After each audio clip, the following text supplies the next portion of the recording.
Siapakah yang tidak mengenal tokoh pahlawan nasional ini? Beliau sangat bersahaja dan sederhana. Dikenal sebagai salah satu tokoh proklamator Indonesia bersama dengan Insinyur Soekarno. Beliau adalah Muhammad Hatta. Muhammad Hatta lahir di sebuah kota kecil yang indah di Sumatera Barat, Bukit Tinggi, pada tanggal 12 Agustus 1902. Lahir dari pasangan Muhammad Jamil dan Siti Jaleha yang berasal dari Minangkabau. Ayahnya merupakan seorang keturunan ulama tarekat di Batu Hampar, dekat Payakumbuh, Sumatera Barat. Sedangkan ibunya berasal dari keluarga pedagang di Bukit Tinggi. Lahir dengan nama Muhammad Attar, ia merupakan anak kedua dan anak laki-laki satu-satunya. Sejak kecil, ia telah dididik dan dibesarkan dalam lingkungan keluarga yang taat melaksanakan ajaran agama Islam. Kakeknya dari pihak ayah, Abdurrahman Batu Hampar, dikenal sebagai ulama pendiri Surau Batu Hampar. Cerita surau yang bertahan pasca Perang Padri. Ayahnya, Haji Muhammad Jamil, meninggal ketika Hatta berusia 7 bulan. Setelah kematian ayahnya, ibunya menikah dengan Agus Haji Ning, seorang pedagang dari Palembang. Haji Ning sering berhubungan dagang dengan Ilyas Bagindo Marah, kakeknya dari pihak ibu. Dari perkawinan Siti Jaleha dengan Haji Ning, mereka dikaruniai 4 orang anak yang semuanya adalah perempuan. Sejak duduk di SMP Negeri 1 Padang yang dulu bernama Mulo di Kota Padang, ia telah tertarik pada pergerakan. Dan sejak tahun 1916, timbul perkumpulan-perkumpulan pemuda seperti Yong Japa, Yong Sumatera Nenbon, Nong Minahasa, dan Yong Ambon. Hatta masuk di perkumpulan Yong Sumatera Nenbon. Muhammad Hatta pertama kali mengenyam pendidikan formal di sekolah swasta. Setelah 6 bulan, ia pindah ke sekolah rakyat dan sekelas dengan Rafiah, kakaknya. Namun pelajaran berhenti pada pertengahan semester kelas 3. Ia lalu pindah ke LS di Padang. Ini yang bernama SMA Negeri 1 Padang sampai tahun 1913. Kemudian melanjutkan ke Mulo sampai tahun 1917. Selain pengetahuan umum, ia telah ditimpa ilmu agama sejak kecil. Ia pernah belajar agama kepada Muhammad Jamil Jambek, Abdullah Ahmad, dan beberapa ulama lainnya. Selain keluarga, perdagangan mempengaruhi perhatian Hatta terhadap perekonomian. Di Padang, ia mengenal pedagang-pedagang yang masuk anggota serikat usaha dan juga aktif dalam Yong Sumatera Nenbon sebagai bendahara. Kegiatannya ini tetap dilanjutkan ketika ia bersekolah di Fries Hendrik School. Muhammad Hatta tetap menjadi bendahara di Jakarta. Kiprahnya di bidang politik dimulai ketika Hatta bersekolah di Belanda dari 1921 sampai 1932. Ia bersekolah di Handel Hogan School yang sekarang menjadi Universitas Erasmus Rotterdam. Selama menetap di sana, ia bergabung dengan sebuah perkumpulan pelajar tanah air yang berada di Belanda, Indische Vereniging. Mudahnya, organisasi tersebut hanyalah merupakan organisasi perkumpulan bagi pelajar, namun segera berubah menjadi organisasi pergerakan kemerdekaan saat 3 tokoh Indische Party, Suhardi, Suyaningrat, Douwe Dekker, dan Cipto Mangkusumo bergabung dengan Indische Vereniging yang kemudian berubah namanya menjadi Perhimpunan Indonesia atau PI. Di PI, Hatta mulai meniti karir di jenjang politiknya sebagai bendahara pada tahun 1922 dan menjadi ketua pada tahun 1925. Saat terpilih menjadi ketua PI, Hatta mengumandangkan pidato inaugurasi yang berjudul Struktur Ekonomi Dunia dan Pertentangan Kekuasaan. Dalam pidatonya, ia mencoba menganalisa struktur ekonomi dunia yang ada pada saat itu berdasarkan landasan kebijakan non-kooperatif. Hatta betul-betul terpilih menjadi ketua PI sampai tahun 1930 dengan perkembangan yang sangat signifikan, buktikan dengan berkembangnya Jalan Pilihan Rakyat Indonesia. Pada tahun 1926, dengan tujuan memperkenalkan nama Indonesia, Hatta memimpin delegasi ke Kongres Demokrasi Internasional untuk perdamaian di Brickville, Prancis.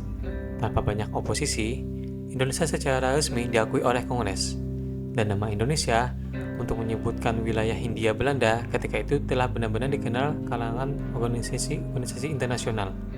Hatta dan Pergerakan Nasional Indonesia mendapat pengalaman penting di Liga menentang imperialisme dan penindasan kolonial.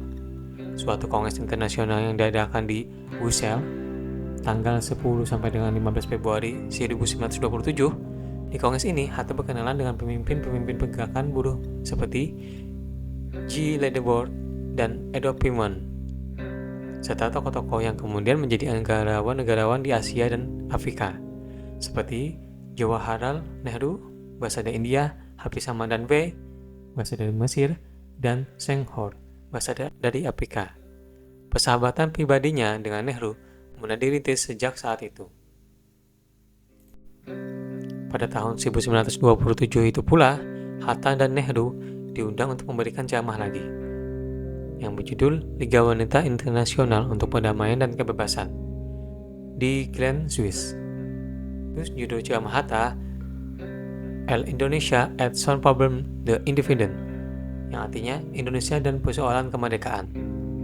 Aktivitas politik Hatta pada organisasi menyebabkan dirinya bersama dengan Najir Setpamojak, Ali Sastroamidjojo, dan Abdul Majid Djoko-Diningrat ditangkap tentara Belanda. Ia dituduh telah menghasut untuk menentang kerajaan Belanda. Selama 5,5 bulan, mereka ditahan dan diinterogasi berulang kali, sampai akhirnya diajukan ke sidang pengadilan. Bung Hatta menolak didampingi seorang pengacara. Ia akan melakukan pembelaan oleh dirinya sendiri, dan pada tanggal 22 Maret 1928, Mahkamah Pengadilan di Den Haag membebaskan keempatnya dari segala tuduhan. Dalam sidang yang bersejarah itu, Hatta mengemukakan pidato pembelaan yang mengagumkan, yang kemudian diterbitkan sebagai brosyur dengan nama Indonesia First, dan kemudian diterjemahkan ke dalam bahasa Indonesia sebagai buku dengan judul Indonesia Merdeka antara tahun 1930 sampai dengan 1931. Hatta memusatkan diri kepada studinya serta penulisan karangan untuk majalah Daulat Gajah, dan kadang-kadang The Socialist. Ia merencanakan untuk mengakhiri studinya pada pertengahan tahun 1932. Pada bulan Juli 1932, Hatta berhasil menyelesaikan studinya di negara Belanda. Sekembalinya ke Indonesia, Hatta sibuk menulis berbagai artikel politik dan ekonomi untuk Daulat Gajah, serta bergabung dengan organisasi Klub Pendidikan Nasional Indonesia yang bertujuan untuk meningkatkan kesadaran politik rakyat Indonesia dengan adanya pelatihan-pelatihan. Reaksi Hatta yang keras terhadap sikap Soekarno sehubungan dengan penahanannya oleh pemerintah kolonial Belanda yang berakhir dengan pembuangan Soekarno ke Ende Flores terlihat pada tulisan-tulisan di Daulat Gajah yang berjudul Soekarno Ditahan, Tragedi Soekarno, dan Sikap Pemimpin. Akibat aksi Hatta inilah pemerintah kolonial Belanda mulai memusatkan perhatian pada Partai Pendidikan Nasional Indonesia. Para pimpinan Partai Pendidikan Nasional Indonesia ditahan dan kemudian dibuang ke Boven di Gaulle. Sebelum pergi di Gaulle, mereka dipenjara selama hampir setahun di penjara Glodok dan Cipinang, Jakarta. Di penjara Glodok, Hatta menulis buku yang berjudul Krisis Ekonomi dan Kapitalisme. Pada masa pengasingan di Digul, Hatta aktif menulis di berbagai surat kabar. Ia juga rajin membaca buku dan ia bawa dari Jakarta untuk kemudian diajarkan kepada teman-temannya mengenai ilmu ekonomi, sejarah, dan filsafat. Kumpulan bahan-bahan pelajaran itu di kemudian hari dibukukan dengan judul-judul antara lain Mengantar ke Jalan Ilmu dan Pengetahuan, Ala Pikiran Yunani, dan selanjutnya pada tahun 1935 saat pemerintahan kolonial Belanda berganti, Hatta dan Sahrir dipindah lokasikan ke Banda Neira. Di sanalah Hatta dan Sahrir mulai memberi pelajaran kepada anak-anak setempat dalam bidang sejarah, politik, dan lainnya. Setelah 8 tahun diasingkan, Hatta dan Sahrir dibawa kembali ke Sukabumi pada tahun 1942. Selang 1 bulan, pemerintah kolonial Belanda menyerah kepada Jepang. Pada saat itulah Hatta dan Sahrir dibawa ke Jakarta. Saat mendekati proklamasi, tanggal 22 Juni 1945, Badan Penyidik Usaha Persiapan Kemerdekaan Indonesia atau yang disingkat BPUPKI membentuk panitia kecil yang disebut Panitia 9 dengan tugas mengolah usul dan konsep para anggota mengenai dasar negara Indonesia. panitia kecil itu beranggotakan 9 orang yang diketuai oleh Insinyur Soekarno. Anggota lainnya yakni Bung Hatta, Muhammad Yamin, Ahmad Subarjo, A.A. Maramis, Abdul Kahar Mujakir, Wahid Hasyim, Haji Agus Salim, dan Abi Kusno Coko Suyoso. Kemudian pada awal Agustus 1945, tepatnya tanggal 9 Agustus 1945, PPO-PKI berganti nama menjadi Panitia Persiapan Kemerdekaan Indonesia atau yang disingkat dengan PPKI, di mana Bung Karno bersama dengan Bung Hatta dilantik sebagai ketua dan wakil ketua. PPKI yang bertugas melanjutkan hasil kerja PPO-PKI dan menyiapkan pemindahan kekuasaan dari pihak Jepang kepada Indonesia.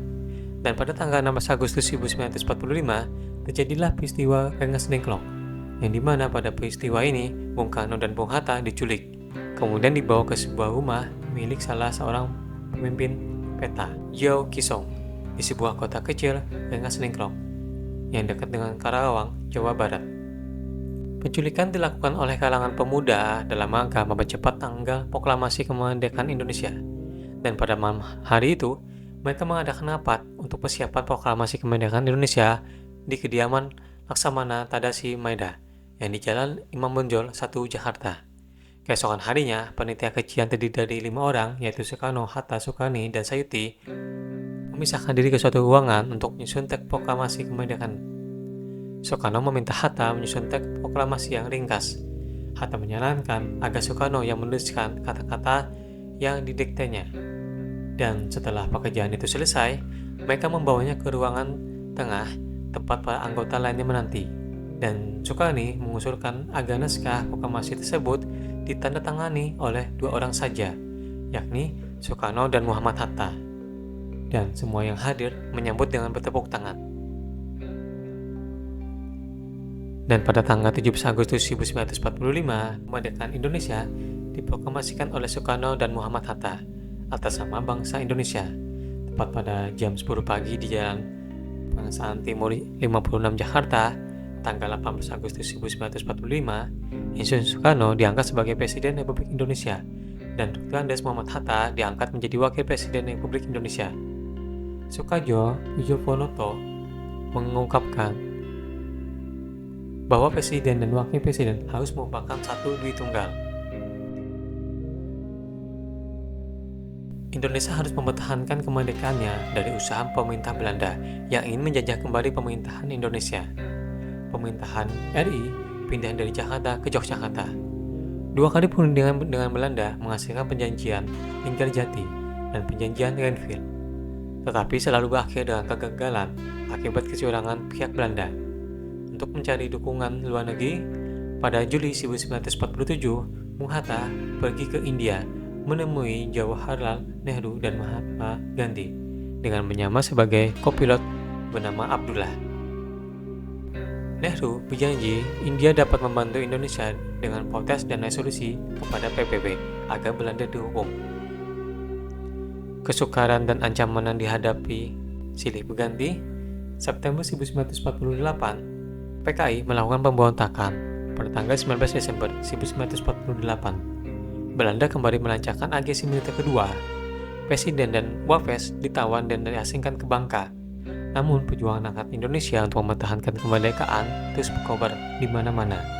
Dan pada 27 Desember 1949 di Den Haag, Bung Hatta mengetuai deklarasi Indonesia dalam Kongres Meja Bundar untuk menerima pengakuan kedaulatan Indonesia dari Ratu Juliana.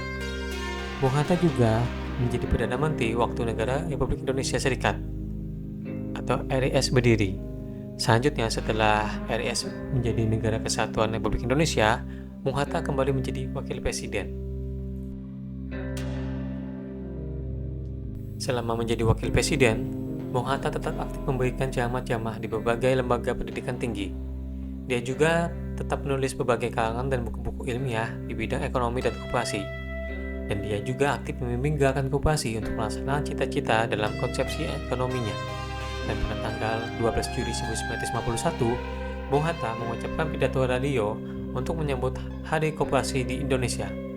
Karena besarnya aktivitas Bung Hatta dalam gerakan koperasi, pada tanggal 17 Juli 1953, Bung Hatta diangkat sebagai Bapak Koperasi Indonesia pada Kongres Koperasi Indonesia di Bandung. Pikiran-pikiran Bung Hatta mengenai koperasi antara lain dituangkan dalam bukunya yang berjudul Membangun Koperasi dan Koperasi Membangun.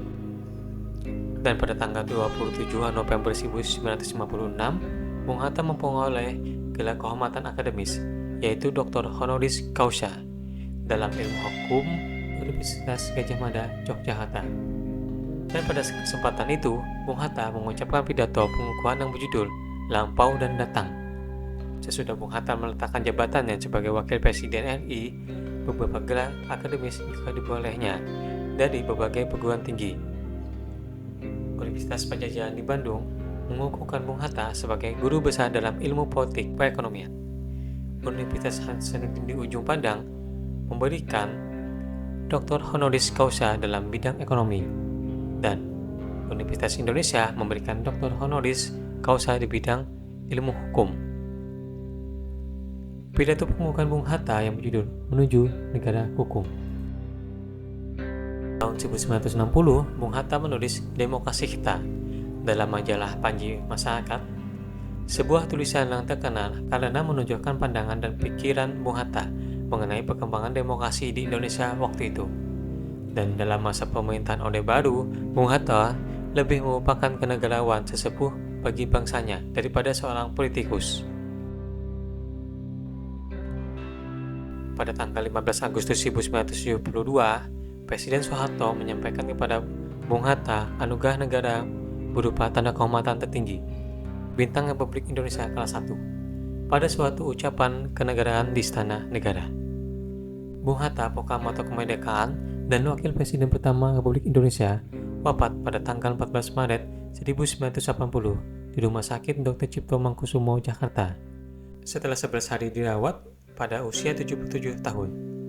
Keesokan harinya, beliau disemayamkan di kediaman Jalan Diponegoro 57, Jakarta, dan dipimpin secara langsung oleh wakil presiden pada masa itu, Adam Malik.